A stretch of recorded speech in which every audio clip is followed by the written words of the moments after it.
오늘은요, 설교 제목이 지혜로운 아빠, 지혜로운 엄마예요. 한번 따라해 보세요. 지혜로운 아빠, 지혜로운 엄마. 사실 오늘 성경 본문에 근거해서 설교 제목을 정하는 것이 쉽지 않았어요. 어떻게 지을까 고민했습니다.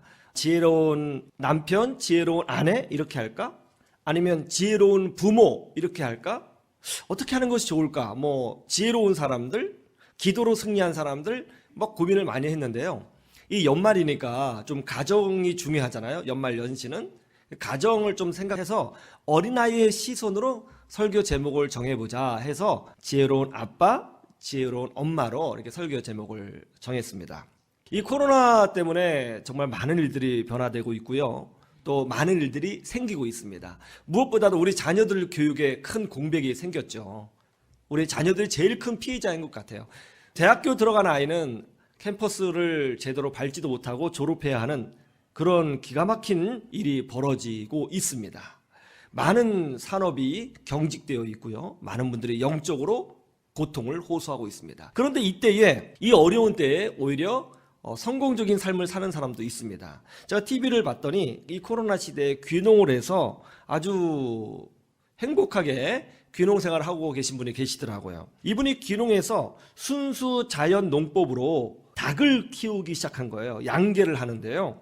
보통 양계장은 어떤가요? 제가 실제로 양계장을 가봤더니 좀 충격적이었어요. 조그만 케이지 안에 두세 마리의 닭을 넣고 몇 층으로 쌓아서 이 닭이 알을 낳으면 그 알이 돌돌돌 굴러 내려와서 그것을 이제 수거해 가는 방식이에요. 가면 막 냄새도 굉장히 나고요.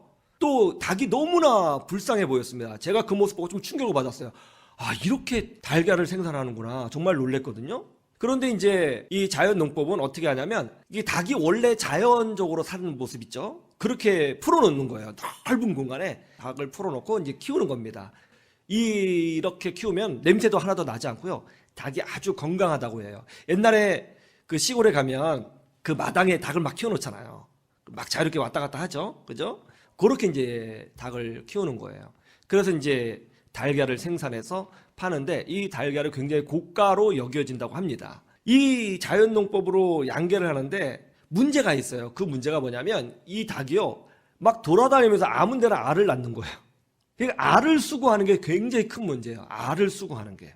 자기 알을 보호하려고 하다 보니까 막 숨어서 알을 낳거든요. 닭이. 일일이 찾아서 수거하는 게 이 보통 일이 아닌데 이분은 아주 독특한 방법으로 이 알을 쉽게 수거한다고 그래요. 어떻게 수거하느냐? 카메라맨 보고 따라와 보라고 그러더라고요. 그러면 이분이 어떻게 이 달걀을 수거를 하냐면 닭이 알을 낳는 그 지점에 혹은 알을 낳을 수 있다고 생각하는 지점에 흰색 골프공을 다 놓는 거예요. 그러면요 닭이 그것이 자기 알이라고 생각해서 항상 거기만 알을 낳는데요. 닭이 여러 군데 알을 낳으면 한 번에 품을 수 없잖아요. 그러니까 거기만 낳는 거예요. 그러니까 골프공을 놓은 지점에 가면 항상 뭐가 있어요? 달걀이 있어요. 아주 쉽게 수거를 하더라고요. 야, 굉장히 지혜롭다. 지혜. 이 코로나 시대에 어떤 지혜를 가지고 있느냐에 따라서 다른 인생을 살 수 있구나 하는 생각을 하게 되었습니다. 여러분, 앞으로 코로나 언제 끝날지 모르겠어요. 여러분, 언제 끝난다고 생각하세요? 저는 빨리 끝날 거라고 생각했는데 한 2년 정도면 되지 않을까? 이렇게 생각했는데 2년이 훌쩍 넘어갔죠. 저는 사실은 미국 폭스뉴스를 시청하고 있습니다. 어떻게 되나? 참 고민이에요. 이게 언제 마무리가 될 것인가? 이런 시대에 살 때 정말 필요한 것이 무엇인가? 저는 지혜라고 생각합니다. 이런 고난을 이겨낼 수 있는 건 지혜예요. 하나님의 은혜도 필요하지만 하나님께서 주시는 지혜가 필요합니다. 저는 여러분들이 앞으로 코로나가 언제 끝날지 모르겠어요. 이 기간에 위기를 극복할 수 있는 성령의 지혜로 말미암아 승리하시기를 주님의 이름으로 축원합니다. 누가복음 1장 5절에서 7절 말씀을 볼까요? 우리가 봤지만 한 번 더 보기를 원합니다. 사가랴라고 하는 제사장이 있습니다.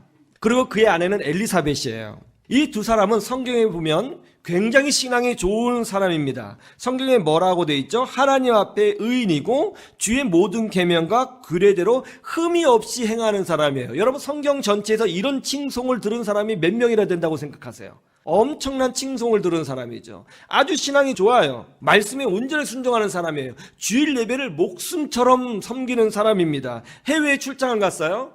비행기를 타고 토요일에 입국해서 주일 예배를 지키는 사람이에요. 완전히 하나님 앞에 헌신된 사람이에요. 모든 것을 다 드린 사람입니다. 그럼 어때요? 이렇게 신앙생활하고 이렇게 주님을 섬기고 이렇게 믿음으로 살면 축복받아야 되는 거 아니에요? 하나님께서 특별한 은총을 베풀어 주셔서 특별한 은혜를 경험해야 되는 건 아닙니까? 그런데 그 반대였어요. 이렇게 신앙생활을 열심히 했지만 샤가라의 가정에는 큰 고통이 있었습니다. 아이를 낳지 못하는 거예요. 고대 사회에서 아이를 낳지 못한다고 하는 것은 하나님의 저주를 상징했습니다. 더더군다나 이 샤가라는 제사장이에요. 하나님의 일을 하는 사람입니다. 영적인 리더예요. 영적인 리더인 그가, 하나님의 일을 하는 그가 자식을 낳지 못한다? 사람들이 뭐라고 생각했겠어요? 저 사람에게 정말 하나님의 능력이 있을까? 주의 종이 맞아? 그렇게 생각하지 않았겠어요? 아이가 없는 거예요. 이 문제를 놓고 수년간 기도했지만 응답이 없습니다. 그런데 더 절망적인 것은 그렇게 세월이 흘러가서 아내 엘리사벳이 더 이상 아이를 낳지 못하게 된 거예요. 너무 나이가 많이 들었습니다. 경수가 끊어졌어요. 생물학적으로 의학적으로 아이를 생산할 수 없어요. 그렇게 끝나버린 거예요. 삶이. 희망이 없어진 거예요. 이제 안 되는 거예요. 여러분, 우리도 이럴 때가 있죠. 하나님 앞에 충성했습니다. 신앙생활 열심히 했어요. 기도하라는 대로 다 기도했어요. 주일 예배 중요하다고 해서 열심히 주일 성수했습니다. 헌금했어요. 봉사했어요. 헌신했어요. 그런데 어떻게 됐어요? 좋은 일이 벌어지는 것이 아니라, 하나님의 축복이 있는 것이 아니라, 기도 응답이 있는 것이 아니라 안 좋은 일이 일어나는 거예요. 가정에 위기가 생기는 거예요. 헌신했는데 우리 자녀가 사고를 당하는 거예요. 기도했는데 문제가 커지는 거예요. 도대체 왜 이런 일이 일어나는 걸까요? 왜 이런 일이 일어나는 거죠? 그런데 또 어떤 일이 있어요? 이 코로나 기간을 한번 생각해 보세요. 2년 동안 얼마나 많은 그리스도인들이 이 코로나 빨리 끝나게 해달라고 기도했습니까? 그럼 하나님께서 응답해 주셔서 딱 멈춰 주셔야죠. 그런데 그렇지 않고 변이가 끊임없이 일어나면서 세계 경제는 더 심각하게 위축되고 있다는 것입니다. 왜 이런 일이 일어나는 것일까요? 하나님 앞에 의인이에요. 말씀 믿고 충성했습니다. 그런데 아이를 낳지 못합니다.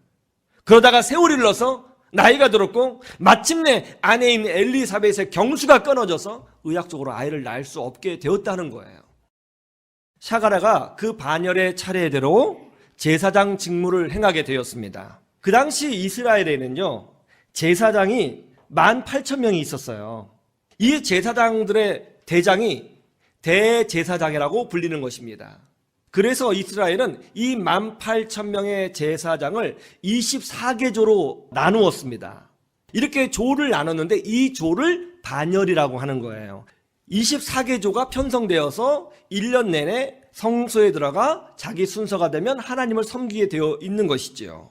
그런데 이제 순차적으로 샤가라 제사장이 편성된 조가 이제 성소에 들어가서 하나님을 섬기게 되었습니다. 그런데 이 성전을 섬길 때에 성소 안에 들어가는 사람은 오직 한 명이거든요. 누가 들어가야 되는 것이죠? 몰라요. 그래서 성소 안에 들어가서 하나님을 섬기는 사람을 선출하기 위하여 제비를 뽑았다는 거예요. 제비를 딱 뽑았더니 샤가라가 딱 걸린 거예요. 이제 샤가라는 성소 안에 들어가서 등불을 지키고 보존하고 그 다음에 떡상에 있는 떡을 진설하고 또 성소 안을 청소하는 일을 하게 된 것입니다. 이 성소는 덮여져 있기 때문에 매우 어두워요. 이 성소 안은 오직 등불로만 빛을 얻을 수 있습니다. 샤가라가 때가 되어서 성소 안에 들어가서 어둠컴컴한 성소 안에 들어가서 하나님을 섬기려고 했어요. 이제 천막을 걷어내고 성소 안으로 들어가는데 깜짝 놀란 거예요. 왜냐하면 분향단 옆에 누가 있는 거예요. 놀랬죠? 너무 무서웠어요. 아무도 없어야 되는데 말이죠. 놀라서 버들버들 떨고 있는데 갑자기 그 사람 몸에서 빛이 쫙 나는 거예요. 여러분, 제가 말씀드렸죠? 빛은 하나님의 임재의 상징이죠. 천사였어요. 샤가라가 놀라서 떨고 있는데 천사가 말을 합니다. 두려워하지 말라. 그러면서 놀라운 말씀을 전해줘요. 무서워하지 말라. 너의 간구함이 들린지라. 샤가라 제사장이 기도를 했는데 그 기도가 하나님 귀에 응답이 되었다는 것입니다. 들렸다는 거예요. 그러면 샤가라가 기도한 내용이 뭐예요? 그거는 그거죠 뭐. 하나님, 내 아내 엘리사벳이 아이를 낳게 해주세요. 우리 가정에 아들을 주세요. 라고 기도한 거죠. 근데 생각해 보세요. 여기서 좀 우리는 아이러니를 만납니다. 나이가 많아서 경수가 끊어져서 아이를 낳을 수 없어요. 시험관 아기가 있는 시대가 아니에요. 의학적으로 생물학적으로 아이를 낳을 수 없습니다. 여러분, 제사장 정도 되면 의학적 지식을 갖추고 있는 사람이란 뜻이에요. 똑똑한 사람입니다. 엘리트예요. 교육을 많이 받은 사람이에요. 어느 정도가 되면 생물학적으로 아이를 낳을 수 없다는 것을 알고 있는 사람이에요. 알고 있어요. 그러면 기도하지 말아야죠. 과학적으로 생물학적으로 아이를 낳을 수 없다면 기도를 하지 말아야 되는 것입니다. 그런데 오늘 성경에 보니까 그런 모든 사실을 충분히 인지하고 있었을 만한 제사장인 샤가라가 끊임없이 그 문제를 놓고 기도했다는 거예요. 그리고 더 놀라운 것은 하나님은 그 기도를 들으셨다는 것입니다. 여러분, 몇 년간 기도했을까요? 제가 한번 계산을 해봤거든요. 그 당시 유대인들은요, 보통 17살에 결혼을 합니다. 17살에 결혼해요. 그리고 여자가 경수가 끊어질 정도면요, 보통 50대 초반 정도 됐을 겁니다. 그러면 대략 30년간 한 가지 주제를 놓고 기도했다는 결론을 얻을 수 있어요. 한 가지 주제를 놓고 말이죠. 아들 달라고 기도한 거예요. 저도 기도를 많이 하지만 한 가지 주제를 놓고 1년 넘게 기도하는 거 쉽지 않더라고요. 지치더라고요, 마음이. 안 되는 거 아니야? 그런 생각 들어요. 그런데 한 가지 주제로 몇 년이요? 30년 넘게 기도했다는 거예요. 여러분, 이 위기의 시대, 코로나 시대에 우리 아빠들이 가지고 있어야 될 지혜가 뭐라고 생각하세요? 우리 남편들이 가지고 있어야 될 지혜가 뭐라고 생각하세요? 바로 샤가라의 지혜 아닐까요? 어떤 지혜요? 응답될 때까지 기도하는 거예요. 기도는 응답될 때까지 하는 거구나. 기도의 범위를 우리가 정하는 것이 아니구나. 기도의 응답의 한계를 우리가 규정하는 것이 아니구나. 그것을 우리를 배워야 합니다. 우리는 기도하는 자이고 응답의 책임은 하나님께 있는 거예요. 우리가 해야 될 의무는 기도하는 것입니다. 그런데 많은 사람들이 응답을 규정해버려요. 응답의 한계를 규정해버리는 거예요. 여러분, 우리는 하나님이 아니에요. 우리는 기도할 뿐인 것입니다. 기도는 응답될 때까지 하는 거예요. 생각해보세요. 경수가 끊어졌어요. 안 된다고요. 그러면 접어야죠. 그러면 이렇게 말이죠. 여보, 이쯤이면 하나님 뜻이 아닌 것 같으니까 다른 길을 찾아보지 라고 해야 되는 거 아니냐 말이죠. 그런데 그는 응답될 때까지 기도했어요. 그리고 하나님이 그걸 들으셨다고 합니다. 그리고 하나님은 응답하셨습니다. 그리고 어떻게 하셨어요? 아들을 주리니 그 이름을 요한이라고 하라고 이름까지 지어주셨다는 거예요. 여러분, 1만 번 기도 응답받은 조지 뮬러 목사님 아시죠? 기도의 왕이셨던 조지 뮬러 목사님. 이 조지 뮬러 목사님에게는요, 어렸을 적 친구 5명이 있었는데 다 예수님을 믿지 않았다고 합니다. 그 조지 뮬러 목사님이 가장 애를 쓴 것이 뭐냐면 이 5명 친구의 전도였대요. 왜 그래요? 여러분, 예수 믿고 천국 가는 게 제일 중요한 것 아니에요? 정말 중요한 거잖아요. 우리 입장에서야 이 현실 세계가 있고 3차원 세계가 있고 영의 세계가 있지만 하나님 입장에서는 뭐 그런 구별이 있겠어요? 그죠? 여기보다 어쩌면 거기가 훨씬 더 좋을 수도 있어요. 조지 뮬러 목사님, 예수 그리스도의 십자가의 피가 아니면 방법이 없다는 걸 알고 계시는 분입니다. 친구의 전도를 위해서 노력을 했겠죠. 열심히 전도했어요. 그런데 여러분 아시죠? 가족 전도가 제일 힘들어요. 친구 전도가 제일 힘들어요. 전도는 쉽지 않습니다. 이 5명의 친구를 놓고 기도하면서 전도했어요. 근데 하나님이 응답하셔서 2명이 예수님을 믿겠다고 교회 안에 들어오게 되었습니다. 또 몇 년 시간이 지나자 1명이 예수님을 믿겠다고 결단하고 교회에 등록하게 되었어요. 그런데 나머지 2명이 남았는데 이 2명은요 끝까지 믿지 않는 거예요. 여러분, 그런 친구 있죠? 끝까지. 그러다가 조지 뮬러 목사님이 나이가 들었고 병이 들었습니다. 이제 하나님의 부름을 받을 때가 얼마 되지 않았어요. 병석에 누워 계셨는데 한 교회에서 연락이 왔습니다. 목사님이 천국 가시기 전에 목사님의 설교를 직접 듣기를 원합니다. 힘드시겠지만 저에게 오셔서 메시지를 한번 주세요. 그래서 조지 뮬러 목사님이 굉장히 힘들었지만 힘든 몸을 이끌고 그쪽 교회에 가서 설교를 하게 되었습니다. 그런데 정말 희한하죠. 그 교회에 우연히 그 예수님 믿지 않는 2명의 친구 중에 1명이 앉아있는 거예요. 자기 아들 따라온 거예요. 조지 뮬러 목사님이 설교를 하시는데 자기 친구 목사님이 나이가 들어서 어렵게 설교하는 모습을 보고 막 가슴이 아픈 거예요. 내 친구니까. 그러다가 은혜를 받아서 그 교회에 등록하는 역사가 일어난 거예요. 이제 몇 명 남았어요? 1명 남았죠. 그러다가 조지 뮬러 목사님이 하나님의 부름을 받게 되었습니다. 장례식이 되었습니다. 친구들도 참석했습니다. 그때 장례 예배를 집례하는 젊은 목사님이 이제 조지 뮬러 목사님의 삶에 대해서 요약을 해주고 조지 뮬러 목사님의 기도에 대해서 요약을 해줬어요. 그러면서 얘기했습니다. 조지 뮬러 목사님에게는 5명의 친구가 있었는데 목사님이 무려 그 친구들을 위해서 52년간은 쉬지 않고 단 하루도 쉬지 않고 기도하셨습니다.